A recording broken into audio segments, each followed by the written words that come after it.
Hello students, welcome to my YouTube channel tutorial classes by Garima Singh. आज हम लोग BCA 4 same की मैथ्स पढ़ेंगे जिसका नाम है मैथमेटिक्स थर्ड। ठीक है, और इसमें आज हम लोग नया टॉपिक पढ़ेंगे यूनिट 2 का, और उस टॉपिक का नाम है कॉची सीक्वेंस। तो देखिए, Cauchy sequence, a sequence Sn is said to be Cauchy sequence if epsilon is greater than 0, there exists m belongs to n क्या है, कैपिटल n है, natural numbers, and n is small n is greater than equal to m such that mod Sn minus Sm is less than epsilon for all n is greater than equal to m। ये Cauchy sequence की definition है और ये उसका formula है। ठीक है, अब इसी पे बेस्ड क्वेश्चन है। क्या क्वेश्चन है? द सीक्वेंस गिवन है 1, 1/2, 1/3, 1/4 dash dash dash 1/n is Cauchy sequence. ठीक है, तो हमें ये दिखाना है कि ये जो सीक्वेंस गिवन है वो क्या है, कॉची सीक्वेंस। कॉची सीक्वेंस का हम लोग को फॉर्मूला पता है। तो हमने क्या लिखा सॉल्यूशन में? सबसे पहले the given sequence Sn where Sn is equal to 1/n। हमने Sn क्या ले लिया? 1/n। तो Sm क्या हो जाएगा? 1/n। Epsilon is greater than 0 if n is greater than equal to m। तो अगर n is greater than equal to m है तो हमने यहाँ पे लिखा Sn माइनस Sm। मॉड के अंदर यही कॉची सीक्वेंस का फॉर्मूला होता है, मॉड के अंदर। अब Sn की वैल्यू हमने क्या ली थी? 1/n, और Sm की क्या हो जाएगी? 1/m। एलसीएम ले लेंगे, m माइनस n हो जाएगा। जब मॉड से बाहर निकालेंगे वैल्यू को तो m माइनस n लिखो या n माइनस m लिखो, एक ही बात है। तो हमने यहाँ लिख दिया n minus m upon n into 1/m। इसको 1/m को अलग से लिख लिया, लेस देन 1/m। अब क्या ये वाली क्वांटिटी लेस देन 1/m होगी? अगर आप n की जगह 2 पुट कर लो और m की जगह पे 1 पुट करो, put n is equal to 2 and m is equal to 1, तो ये वाली क्वांटिटी छोटी होगी, ये आ जाएगी 0.5। 1/2 मिलेगा। 1/2 इज लेस देन 1 होती है, लेस देन 1। 1/2 की वैल्यू क्या होती है? 0.5। 0.5 हमेशा ही लेस होगा किससे? 1 से। ठीक है, तो इसका मतलब ये हमने सही लिखा है। अब if we consider 1/m is less than epsilon, अगर हम कंसीडर कर लेते हैं, जैसे अगर हमें कोई चीज प्रूव करनी है तो कुछ ना कुछ हमको लेट करना होगा, कंसीडर करना होगा। तो अगर हम कंसीडर कर लिया कि 1/m is less than epsilon where n is greater than equal to m है। अगर n is greater than equal to m है और n को हम यहाँ पे ले जाएं अपॉन में, क्रॉस मल्टीप्लिकेशन में अपॉन में ले जाएं और m को इधर ले आए, तो n बन जाएगा 1/n, m बन जाएगा 1/m। अब क्या हो जाएगा? 1/m is greater than equal to 1/n।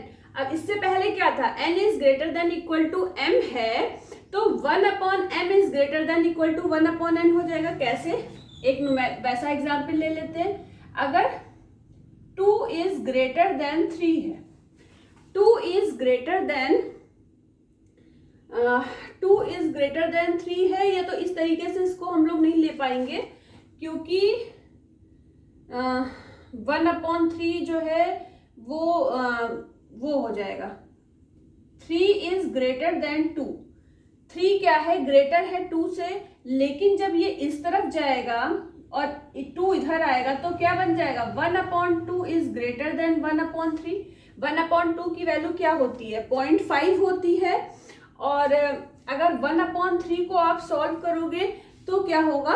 0.3 around निकलेगा। तो 0.5 ग्रेटर देन होता है 0.3 से। ठीक है, तो अगर 3 इज ग्रेटर देन 2 है तो 1/2 इज ग्रेटर देन 1/3 हो जाएगा। ठीक है, इसी तरीके से यहाँ पे हुआ है। अगर 1/m ग्रेटर है 1/n से और 1/m लेस देन है एप्सिलॉन से, और 1/n ऑलरेडी 1/m से छोटा है, तो ये भी लेस देन एप्सिलॉन हो जाएगा। ठीक है, उसके बाद मॉड Sn माइनस Sm लिखा हमने, ये वैल्यू पुट करी, तो अगर 1/m भी लेस देन एप्सिलॉन है, 1/n भी लेस देन एप्सिलॉन है, तो इन दोनों को जब माइनस करके जो वैल्यू निकलेगी वो भी लेस देन एप्सिलॉन होगी for all n is greater than equal to m। तो hence sequence is Cauchy sequence, Cauchy sequence का फॉर्मूला आ गया। ठीक है, तो थ्योरम को इस तरीके से भी पूछ सकते हैं, कॉची सीक्वेंस की ये एक तरीके से ये एक थ्योरम है, इसको पूछ सकते हैं इस तरीके से क्वेश्चन की फॉर्म में। ठीक है, अब नेक्स्ट थ्योरम है if Sn is Cauchy sequence then Sn is bounded. अगर Sn कॉची सीक्वेंस है तो Sn बाउंडेड भी होगी। तो देखिए कैसे इसको प्रूफ करेंगे, तो हमने लेट कर लिया, क्या किया, let Sn be Cauchy sequence then for every epsilon is greater than 0। फिर कॉची सीक्वेंस की अगर डेफिनेशन जो है उसको पूरी को हमने लिख दिया, every epsilon is greater than 0। अब देखिए अगर ग्रेटर देन 0 है तो हम एप्सिलॉन की वैल्यू 1 ले सकते हैं, ले ली हमने 1। Let epsilon is equal to 1 there exist m belongs to n such that. ठीक है, अब ये पूरी कॉची सीक्वेंस की डेफिनेशन है, बस इसमें डिफरेंस थोड़ा सा डिफरेंट क्या हुआ कि हमने एप्सिलॉन की वैल्यू 1 ले ली। अब हमने यहाँ पे लिख दिया mod Sn minus Sn less than epsilon होता है, यहाँ पे हमने एप्सिलॉन की जगह 1 ले लिया क्योंकि 1 हमने वैल्यू ले ली थी। n is greater than equal to m। अब ये आप कन्वर्जेंट सीक्वेंस का फॉर्मूला पढ़ चुके हो कि अगर इस फॉर्म में कोई लिखा होता है तो हम उसको इस तरीके से लिख देते हैं, Sm minus 1 is less then Sn, Sn is less then Sm plus 1। यहाँ पे L होता था, यहाँ पे एप्सिलॉन होता था, Sm की जगह पे L होता था, तो हमारा ये वाला फॉर्मूला बन जाता था। तो वही हमने यहाँ पे बना दिया है। For all n is greater than equal to m। ये चीज समझने के लिए आपको मेरा लेक्चर देखना पड़ेगा कन्वर्जेंट सीक्वेंस का।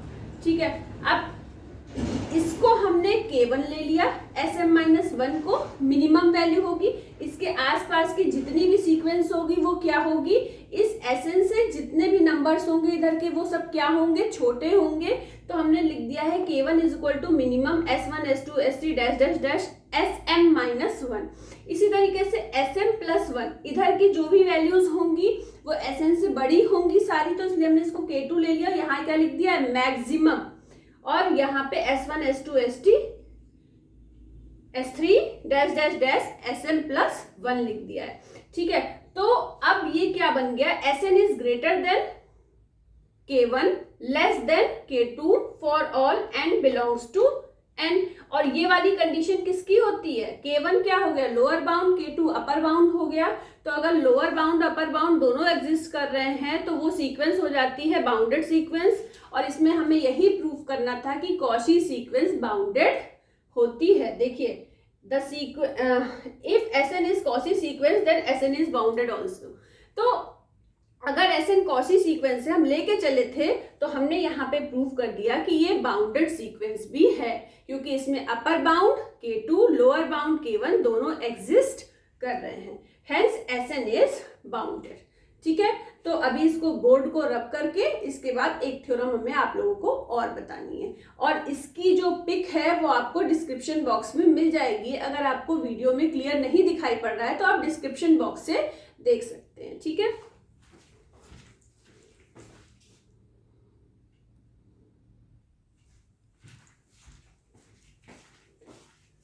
अब देखिए हमारी नेक्स्ट थ्योरम है a sequence converges if and only if it is Cauchy sequence. ठीक है, ये बहुत ही इंपॉर्टेंट थ्योरम है, एग्जाम में बहुत पूछी जाती है। जो पहले दो थ्योरम बताई, एक क्वेश्चन की फॉर्म में और एक उससे पहले, तो वो दोनों भी पूछी जाती है और ये भी बहुत इंपॉर्टेंट थ्योरम है। और इस थ्योरम को दूसरी किस तरीके से पूछा जा सकता है, state and prove Cauchy's convergence criterion. ठीक है, ये दोनों तरीके से इस थ्योरम को पूछा जा सकता है। तो इफ एंड ओनली इफ जहां पे भी आ जाता है तो हमें नेसेसरी एंड सफिशिएंट कंडीशन को प्रूव करना पड़ता है। ठीक है, बोला गया है a sequence converges if and only if it is Cauchy sequence.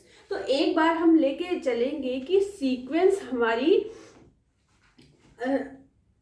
जो सीक्वेंस है, जब नेसेसरी कंडीशन लेंगे तो हम लिखेंगे Sn be a convergent sequence. हम कन्वर्जेंट सीक्वेंस लेके चल रहे हैं, और कन्वर्जेंट सीक्वेंस होती है तो उसकी लिमिट क्या होती, कन्वर्ज कहाँ करती है वो सीक्वेंस, L पे, then show that it is Cauchy sequence. तो नेसेसरी कंडीशन में हम ये लेके चल रहे हैं कि ये कन्वर्जेंट सीक्वेंस है और इसकी लिमिट L है, और हमें प्रूफ क्या करना है अब कि कन्वर्जेंट सीक्वेंस लेके चल रहे हैं और कॉची सीक्वेंस प्रूव करना है। तो मतलब फाइनली हमारा फॉर्मूला कॉची सीक्वेंस वाला आ जाना चाहिए। क्या है फॉर्मूला?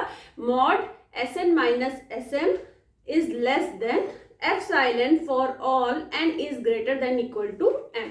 ठीक है, तो अब देखिए, तो अगर कन्वर्जेंट है सीक्वेंस तो उसका फॉर्मूला क्या होता है? Mod Sn minus L is less than epsilon by 2 हम लेके क्यों चले हैं? क्योंकि हमें कॉची सीक्वेंस प्रूव करना है और कॉची सीक्वेंस में Sn और Sm दोनों यूज होते हैं। ठीक है, तो एक बार हमने लिखा mod Sn minus L is less than epsilon by 2, फिर एक बार हमने लिया mod Sm minus L is less than epsilon by 2। ठीक है, इधर सेम चीज ही है। अब मॉड Sn माइनस Sm यही होती है हमारी कॉची सीक्वेंस और इसको हमें लेस देन एप्सिलॉन लाना है। तो जब हम इन दोनों को एप्सिलॉन बाई 2 लेंगे तभी तो दोनों को ऐड करके एप्सिलॉन आ पाएगा। ठीक है, और अगर एप्सिलॉन ले लेते तो दोनों को ऐड करने पे क्या आता? 2 एप्सिलॉन तो होता नहीं है, केवल एप्सिलॉन होता है, इसलिए हमने यहाँ पे एप्सिलॉन बाई 2 लिया है। ठीक है, फिर हमने इसको कैसे लिखा? Sn माइनस L फिर bracket close minus Sm minus L। तो अब आप देखो कि Sn माइनस Sm ही मिल रहा है, L से L कट जाएगा। ठीक है, फिर हमने क्या किया, मतलब इसको हम ये लिख सकते हैं। इसके बाद जब अगर हम इसको अलग अलग मोड के अंदर लिख देंगे तो बीच में प्लस का साइन आ जाएगा और ये वैल्यू जब अलग अलग मोड के अंदर लिख देते हैं तो ये ग्रेटर होती है इस वाली वैल्यू से, तो ग्रेटर है। अब क्या हो गया? ग्रेटर देन, इसकी वैल्यू भी एप्सिलॉन बाई 2 है, इसकी वैल्यू भी एप्सिलॉन बाई 2 है, ऊपर से देख लीजिए दोनों को ऐड करेंगे तो इक्वल टू एप्सिलॉन आ जाएगा। तो हमारा प्रूफ हो गया mod Sn minus Sm is less than epsilon for all n is greater than equal to m और Sn इज कॉची सीक्वेंस। तो हम कन्वर्जेंट सीक्वेंस लेके चले थे और प्रूफ कर दिया हमने कि ये कॉची सीक्वेंस है। अब क्या करेंगे? हम कॉची सीक्वेंस लेके चलेंगे सफिशिएंट कंडीशन में और प्रूफ कर देंगे कि ये जो सीक्वेंस है वो कन्वर्जेंट है। ठीक है, तो अब हमारा कन्वर्जेंट का फॉर्मूला लाना है। कन्वर्जेंट सीक्वेंस का फॉर्मूला क्या होता है? Mod Sn minus L is less than epsilon. ठीक है, तो अब देखिए सफिशिएंट कंडीशन के लिए हमने क्या किया? Let Sn is Cauchy sequence then show that Sn is convergent sequence. Sn has limit point L होता ही है। Since Sn is Cauchy sequence, then by definition ये होता है। अब यहाँ पे हमने एप्सिलॉन बाई 3 क्यों ले लिया? जैसे यहाँ पे एप्सिलॉन बाई 2 लिया था, ऐसे ही हमें यहाँ पे एप्सिलॉन बाई 3 लेना पड़ा। क्यों लेना पड़ा? इसके लिए आगे देखते हैं। Since L is limit point of Sn, therefore every neighborhood of L contains infinite term of sequence। आपको ये पता है कि सीक्वेंस में कोई भी, चाहे सीक्वेंस के लेफ्ट वाला नंबर हो चाहे सीक्वेंस के राइट वाला नंबर हो, दोनों नंबर के बीच बहुत सारे इनफाइनाइट नंबर ऑफ टर्म्स होते हैं, वही लिखा हुआ है। अब देखिए, in particular the interval L minus epsilon by 3 comma L plus epsilon by 3, ये दोनों किस में लिखे? ओपन इंटरवल में। Contains infinite term of sequence Sn, hence there exist a positive integer k। अच्छा भाई, किसी सीक्वेंस में कितने भी नंबर होते हैं, कितने भी इंटीजर्स हो सकते हैं। तो यहाँ पे हमने मान लिया एक्चुअली कोई थ्योरम होती है, उस थ्योरम को हमें प्रूफ करना है तो कुछ ना कुछ तो हमें कंडीशन लेनी ही पड़ेगी कि वो थ्योरम हमारी प्रूफ हो जाए। ठीक है, तो इसीलिए हमने क्या किया कि there exist a positive integer k is greater than equal to m। अभी तक क्या था कि n is greater than equal to m था, यहाँ पे k is greater than equal to m हो गया। सच दैट अब जो हमारी हमें प्रूफ करना है कि कन्वर्जेंट सीक्वेंस है, कॉची सीक्वेंस लेके चले हैं, तो Sk is less then L plus epsilon by 3 greater than L minus epsilon by 3। तो इसको हम क्या लिख सकते हैं? Mod Sk minus L is less than epsilon by 3। अभी ये प्रूफ नहीं हुआ है क्योंकि हमें प्रूफ क्या करना है, हमारा फॉर्मूला क्या होता है? Sn मॉड के अंदर Sn minus L is less than epsilon, ये होता है हमारा कन्वर्जेंट सीक्वेंस का फॉर्मूला। तो अब इसको प्रूफ करने के लिए हम क्या करेंगे?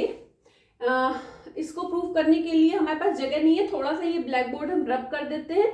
उसके बाद हम यहाँ जहाँ पे ये थ्योरम स्टेटमेंट लिखा है वहां पे इसका प्रूफ हम यहाँ पे इसके आगे कर देते हैं। ठीक है, तो 1 मिनट रुकिएगा आप लोग।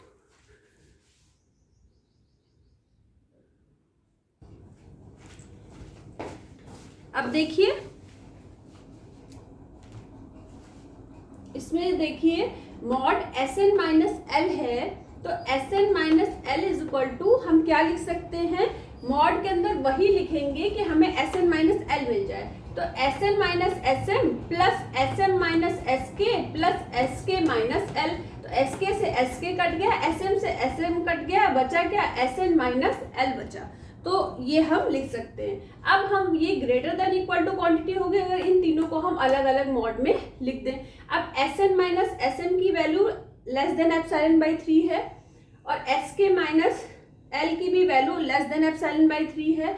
Sm माइनस Sk की भी वैल्यू क्या होगी, लेस देन एप्सिलॉन बाई 3। तो ये हमने अपने आप से यहाँ पे लिख दिया है, इसको भी हम थ्योरी के थ्रू दिखा सकते हैं। ठीक है, तो ये हमने यहाँ पे लिख दिया है, ये भी एप्सिलॉन बाई 3 है, ये भी एप्सिलॉन बाई 3 है, तो ये भी एप्सिलॉन बाई 3 होगा।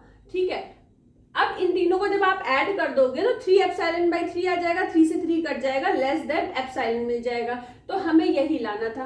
कन्वर्जेंट का सीक्वेंस का फॉर्मूला होता है mod Sn minus L is less than epsilon, वही आ गया for all n is greater than equal to m, hence Sn converges to l। तो सफिशिएंट कंडीशन में हम क्या लेके चले थे कि कॉची सीक्वेंस है और कन्वर्जेंट सीक्वेंस हमने प्रूव कर दिया। नेसेसरी कंडीशन में हम कन्वर्जेंट सीक्वेंस लेके चले थे और प्रूव कर दिया था कि ये कॉची सीक्वेंस है। तो जहां पे भी इफ एंड ओनली इफ आ जाता है इसका मतलब हमें नेसेसरी और सफिशिएंट कंडीशन प्रूव करनी होती है। ठीक है, all the best to all of you, thank you.